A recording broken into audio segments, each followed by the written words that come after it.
பல பகுதிகளில் வந்து தண்ணி பிரச்சனையா இருக்குது. அங்க வந்து பணம் உடஞ்சுறாங்க.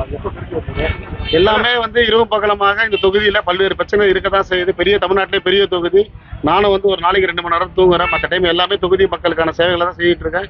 என்னால் முடிஞ்ச அளவுக்கு மெட்ரோ வாட்டர் அதிகாரிகளோட கலந்து, இபி அதிகாரிகளோட கலந்து, கார்பரேஷன் அதிகாரிகளோட கலந்து பேசி எப்பப்பெல்லாம் விஷயத்த கம்ப்ளைண்ட் வருதோ உடனடியாக நம்ம பார்க்குறோம். என்ன ஒரு விஷயம்னா, இப்போ லோக்கல் பார்ட்டில் இருக்க கவுன்சிலர் வந்து ரொம்ப அழுத்தம் கொடுக்குறாங்க. வேலை செய்ய விடாம அழுத்தம் கொடுக்குறாங்க. எதுக்காக ஓட்டு போட்ட, விசிலுக்கு தானே ஓட்டு போட்ட, நீ அவங்கள போய் கேளுங்க அப்படின்ட்டு பொதுமக்கள் கிட்ட தேவையில்லாத வார்த்தைகளை திணிக்கிறாங்க. ஆனால் அவங்கள தான் மக்களுக்கு தேர்ந்தெடுத்து ஓட்டு போட்டு ஜெயிக்க வச்சுரு. அவங்கள தான் மக்களோட பிரதிநிதி. அவங்க ஒன்றே வானத்துலேருந்து ஒன்றே பிறக்கலை. எல்லாருமே அவங்களும் மக்களோட பிரதிநிதி தான்.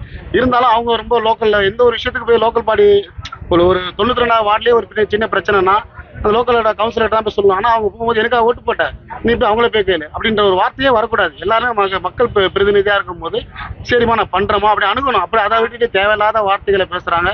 இன்னும் 6 மாத காலம் தான் மாற்றம் மாறும். தமிழகத்தில் மேடையில் பேசியிருந்தீங்க, தாவைக்கு அல்லாதவர்கள் வந்து தாவைகள் வந்து விலகி திமுக இணைஞ்சா அப்படின்னு சொல்லியிருந்தீங்க. அது நீங்கள் பார்த்தீங்கன்னா, நீங்கள் வந்து ஒரு புழுதிவாக்கத்தில் ஒரு 10 பேர், அதில் ஒரு நபர் தெரியும் நம்மளுக்கு. அவங்க வந்து பார்த்தாங்கன்னா என்னை வந்து எலெக்ஷனுக்கு அப்புறம் வந்து என்னை வந்து பார்த்தாங்க. எனக்கு ஒரு துண்டு ஒன்று போட்டாங்க. அவ்வளோதான். கட்சியில் ஜாயின்லாம் பண்ண துண்டு என்னை பார்த்தா ஒரு சில பேர் வாழ்த்து சொல்ல வருவாங்க. அதுமாதிரி வாழ்த்தி போட்டாங்க.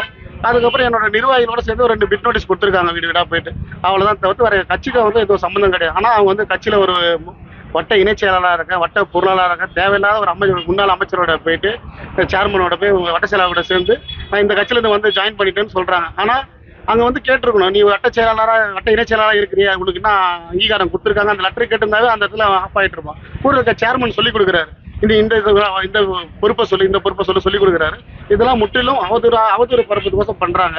ஒரு நாள் நான் வந்து ஓட்டு கவுண்டிங் கோசம் நான் போகும்போது நான் ஒரு இடத்துல போய் நிற்கணும், என் கூட ஒரு சில பேர்லாம் நின்று போட்டோ எடுத்துக்கிறது வழக்கம் தான். அதுமாதிரி தெரியாத நபர்கள் இப்போ நம்மளே ஒரு நிகழ்ச்சிக்கு போகிறோம், மற்ற கட்சிக்காரில் பார்த்து ஒரு ஹேண்ட் ஷேக் கொடுக்குறது வழக்கம் தான். அந்த மாதிரி போட்டோ எடுத்துட்டு நான் அப்பத்துலேருந்து இருக்கேன் இப்பத்துலேருந்து இருக்கேன் பொய்யான குற்றச்சாட்டை உருவாக்கி இந்த மாதிரி ஒரு சமூக வழக்கத்தில் பரப்பிட்டு இருக்காங்க.